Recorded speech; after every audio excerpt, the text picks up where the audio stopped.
To Mamata recipes. Sweet corn dosa తయారీ విధానం. Sweet corn ఒక కప్పు తీసుకొని మిక్సీ పట్టుకోవాలి కచ్చపచ్చ. ఇట్లా మిక్సీ పట్టుకొని ఒక గిన్నెలకు తీసుకోవాలి. ఒకటి చిన్న మీడియం సైజ్ ఆనియన్ సన్నం కట్ చేసి వేసుకోవాలి. స్వీట్ కార్న్ 2-3 వేసుకోవాలి. ఒక 10 మిర్చి సన్నం కట్ చేసి వేసుకోవాలి. క్యారెట్ తురుము వేసుకోవాలి. ఒక 1/2 కప్పు శనగపిండి వేసుకోవాలి. ఒక గుప్పడి కొత్తిమీర కట్ చేసి వేసుకోవాలి. జీలకర్ర 1 టేబుల్ స్పూన్, చిటికెడు పసుపు,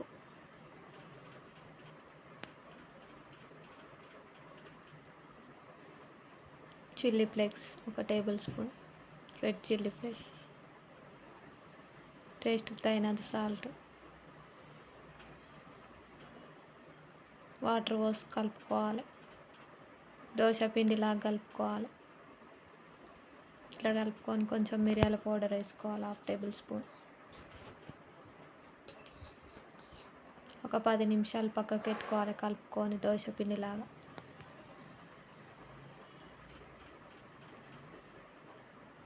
పది నిమిషాలు అయినాక దోశ పెనం పెట్టుకొని వేడి చేసుకొని ఆయిల్ పోసుకోవాలి 1 టేబుల్ స్పూన్.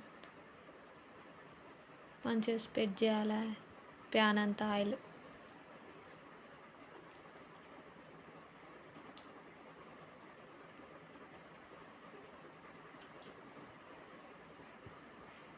వేడైనాక ఒక 2 గంటలంతా పోసుకోవాలి మనం బ్యాటర్ చేసి పెట్టుకున్నది స్వీట్ కార్న్ది. దోశలాగా వేసుకోవాలి కొంచెం మందం.